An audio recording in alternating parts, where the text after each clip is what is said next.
He stumbled past a few of the data engines, mechadendrites steadying him against the frost-cold metal. There didn't seem to be a way out, other than the cargo elevator behind him. Such a facility would be well sealed against contaminants, and the elevator itself had probably been protected originally, before its shielding was taken by menials and used somewhere else. At most, he could hope for an access vent. But he wasn't confident about his ability to crawl through a small space with one leg missing, and his head fuzzy with painkillers. The data engine closest to him shuddered. It coughed out a spray of supercooled air, and some old mechanisms inside it ticked over, as it would wound up to operate. Antigonus shrunk from the engine, reluctant, even in his current state, to disrespect a machine spirit. More of the machines seemed to stir, lights flickering. The power coming into the room was fluctuating. Something was interfering with the power supply, and Antigonus knew it wasn't a coincidence. A sudden howling of metal tore from the far wall. Antigonus saw sparks showering, and the readouts on the data engines turned an angry red, their machine spirits objecting to rudeness of the intrusion. A whirring, screaming sound of tortured metal filled the floor. Antigonus took shelter behind the closest data engine, wishing his bionic eye still worked so he could banish the shadows and see what was forcing itself from the room after him. Had he really thought he could escape? No escape! Shut up. You are no demon. Lie to yourself. It makes me stronger. A huge dark form lumbered into view behind the data engines, sparks still spitting off the massive breacher drill that formed one of its forearms. It was a servitor, a heavy labor pattern designed for mining. One arm was a drill, and the other an enormous pneumatic ram. Its torso was broad and packed with synthetic muscle, controlled by the tiny, shrunken head almost buried by the massive muscles of its shoulders. It was easily twice the height of a man. It blasted through the hole it had ripped in the wall on a track unit that belched greasy black smoke. There were more figures behind it, dark, robed tech priests. Further back, Antigonus could make out beams of torchlight, the gun lights of Tech Guard, the standing armed forces of the Adeptus Mechanicus. No doubt these men and women were used as ignorant foot soldiers by the heretics. Antigonus shrunk back, hoping to make it to the cargo elevator. His right knee servo locked, and he fell backwards, hitting the freezing floor hard enough to send a bolt of pain punching through the painkillers. Antigonus yelled. The tech priest would certainly have heard him. Got you! Get out! Give me my body back! When I die, you die! Run, traveler! Run! My kind never dies, just moves on. Always moving, always changing. A deep, sibilant voice broke a streak of zeros and ones. Pure lingua technis machine code. The huge breacher servitor paused, its drill still spinning, compressed air whistling from its ramming arm. More lingua technis. Antagonist could have translated it instantly if his auto senses had been operating, but all auxiliary power was being diverted to his bionic heart to keep him alive. He was naked, ignorant, helpless, and trapped by heretics in this holy place. Magos Antigonus, said the voice again, this time in low Gothic. You are a resourceful man, but a man is all you are. It is impressive that you found us at all. And while there was never any chance of you doing us any meaningful harm, there was always the possibility that Mars would send someone more competent when you reported back to them of your failure. So this is the way it has to be. Antagonist gave up, trying to get away. His body was half paralyzed. They will, he spat, determined to spend his last few moments defiant in the face of heresy, as the Omnissiah would demand. When I don't return, they'll send a whole diagnostic coven. Blockade the planet. Switch the cities off one by one. Hunt you down. Will they really now? The lead tech priest walked into view. His robes were deep gray, made of some superfine mesh that flowed around him like water. His hood was thrown back, and Antigonus saw that the upper part of his face was pulled so tight that it was barely more than two gleaming silver eyes in a skull. The lower jaw had been removed entirely and replaced with a nest of slender mechadendrites that hung down to the floor, writhing like tentacles. In place of his hands, the tech priest had nests of long metallic filaments that waved like fronds of an underwater plant, fine and dexterous. He moved with a strange, sinuous grace, more like some living, boneless thing than a machine, even though the tech priest was undoubtedly more heavily augmented than almost anyone Antigonus had ever met.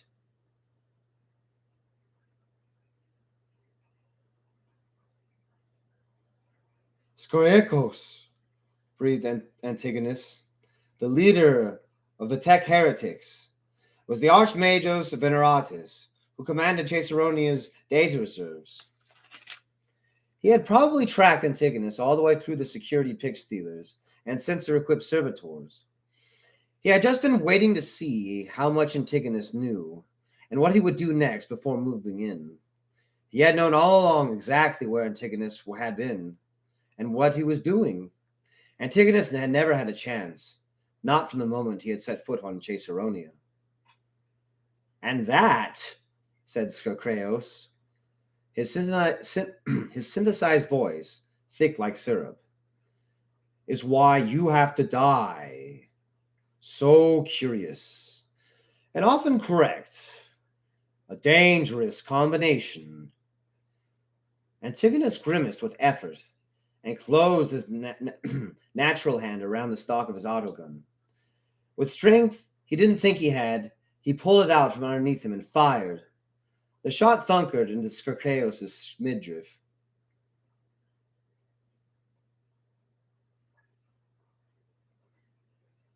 Skoriekos' midriff. Skoriekos barely moved. He barely parted his mechadendrites and glanced down at the small smoking hole in his robe.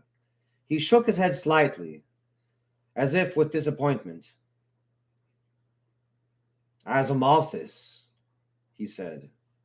Master! Kill him!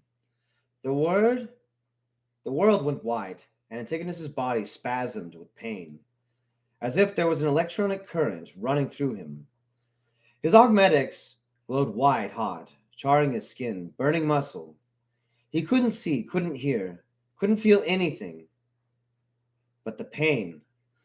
Sparks spat as Antigonus' bionic arm was forced out of the flesh of his shoulder, servos winding so that the metal splintered. His mechadendrite stood on end. His bionic heart thudded rhythmically, sending more bolts of pain through him. The remnants of his bionic eye unscrewed from his face and shattered on the floor, leaving a fist-sized gap in his skull. The machine curse was infecting all his augmetics, forcing them to self-destruct when it got to his bionic heart and would kill him. Antigonus prayed. Pain was a design weakness of the human body. All he had to do was fix it, and he could move.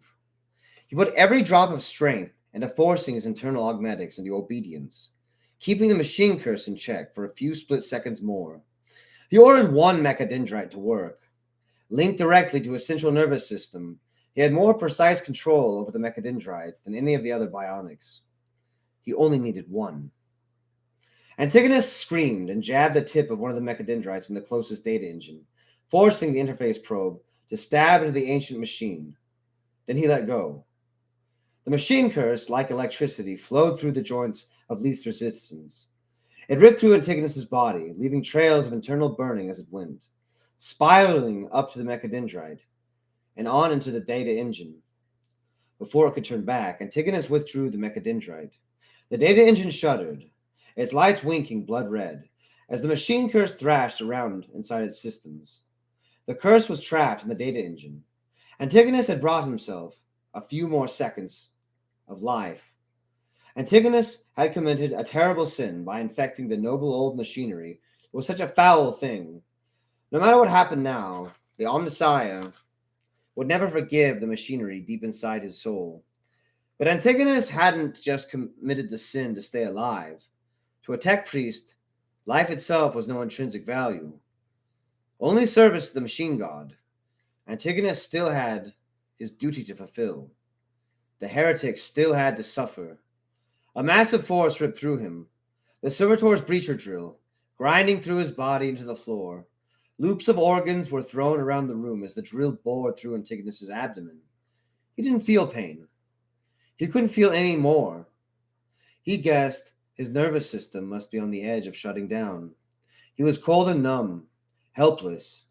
He was probably physically dead already. The servitor lifted Antigonus and threw him clean across the room. Antigonus's ruined body smacked into one of the data engines, scattering bionic fragments and splatters of blood. He compelled the last of his mechadendrites to act, one last time, in the service of the Omnissiah. One last chance to repent all of his sins, because he had failed, and he was as bad as sinners could be. The metallic tentacles reached out behind him, into the body of the data engine.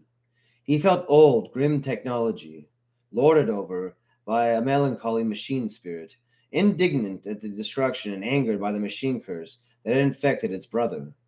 Antigonus begged the machine spirit for forgiveness. He never got an answer. The servitor's arm thudded down into Antigonus's head and chest, crushing him instantly into the machinery of the data engine. Blood and bone driven deep into the machine's core. Antigonus's mechadendrites dropped limp.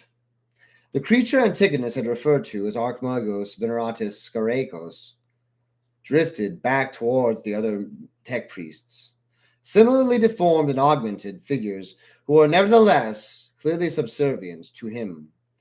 The breacher servitor stood at the rest over the hapless remains of Antigonus, who no longer resembled anything that might have once been human.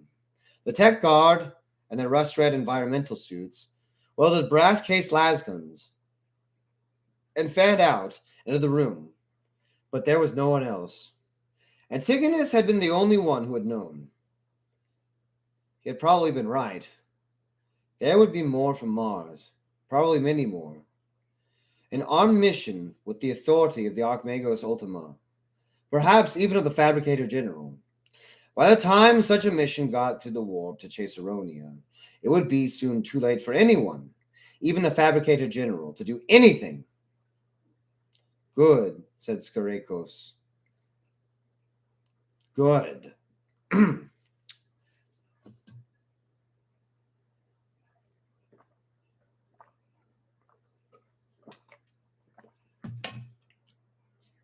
Good,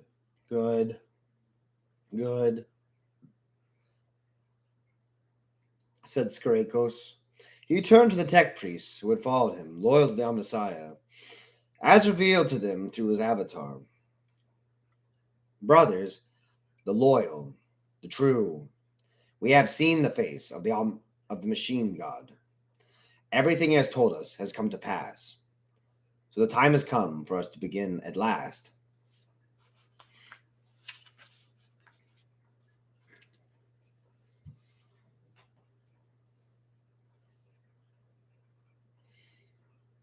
And so you fear the unknown, for every foe was once but a mystery.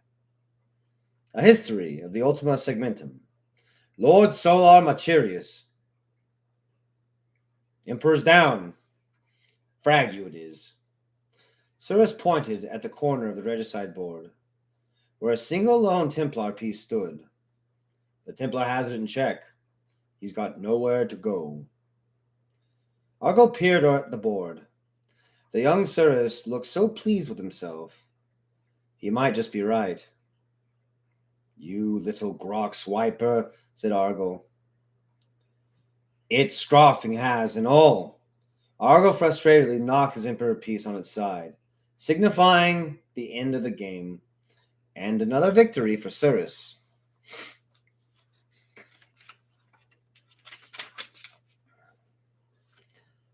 Another game? Sure. Frag all else to do. Argo was right. They were on deep orbit monitoring station Trinary 91, Barosis system, Gagumala subsector, Ultima subsectum. It was a corroded metal sphere about 500 meters across, most of which was engineering and maintenance space. And such stations were rarely equipped with entertainment facilities. Cirrus and Argo were lucky that they even had enough space to set up the regicide board. 3 months into a 9-month shift, Argo had come to the conclusion that Cirrus was better at the game than he was. But he didn't have much choice but to play on and hope he got better. The alternatives number 2: stare at the walls or go and talk to Lakmira. Unfortunately, Lakmira, who relayed psychic messages from one end of the Imperium to the other.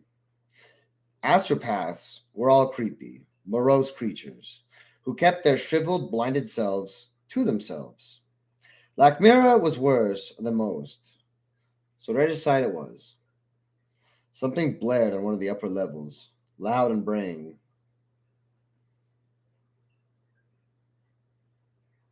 Throne of Earth, said Argo. That's the proximity warning. Must be broken, said Cirrus, who was laying out the regicide pieces for another game. There's nothing out there. Every time those things go off, it's a mountain of bloody paperwork. I'll go have a look. Argo stood, careful not to scrape his head on the low ceiling of the station's cramped living compartment. He scratched the bad skin on his neck and shrugged the environment suit over his shoulders. They didn't heat the outer maintenance levels of the station, and it was enough to kill you. Another alarm went off, closer this time. Gravitational alarm, said Cirrus. Looks like they're all on the blink. You gonna help?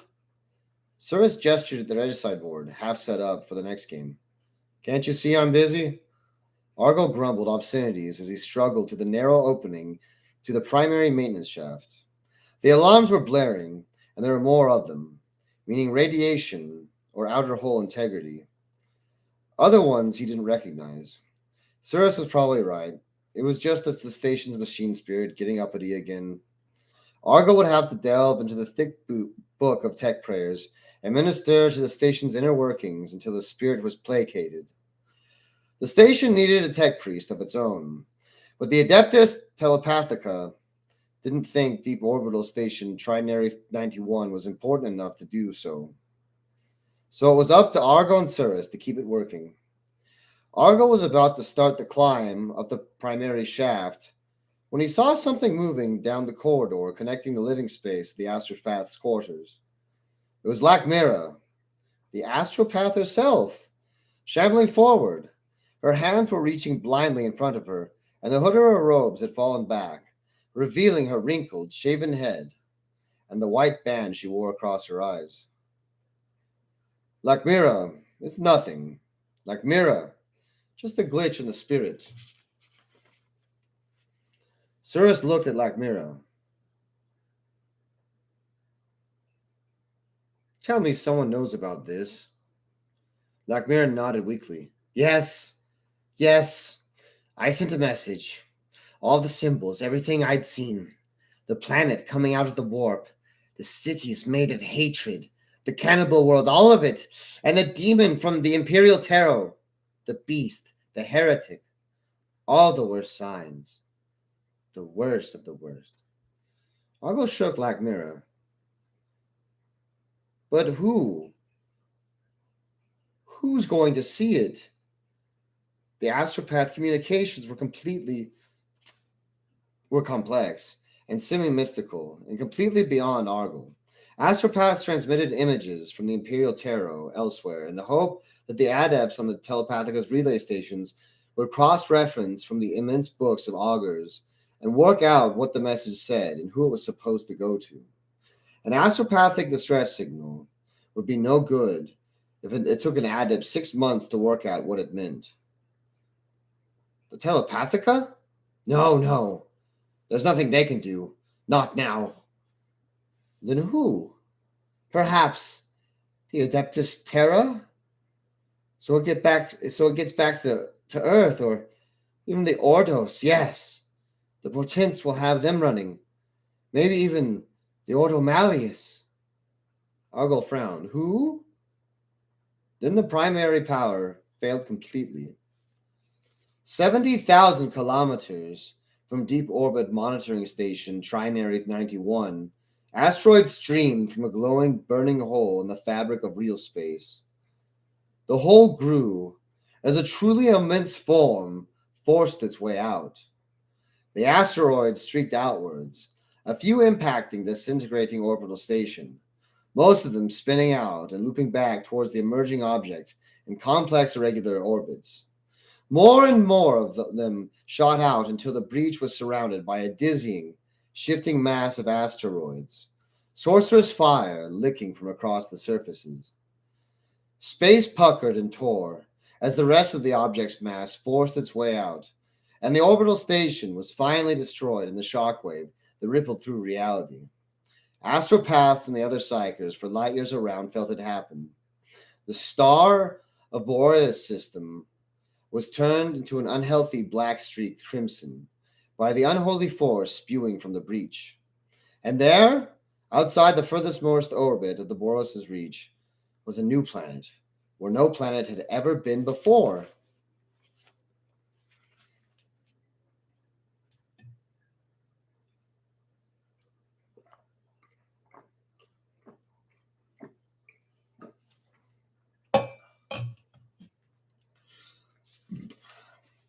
So what I'm realizing now is a problem with having like a really small cast of characters at the same time is the fact that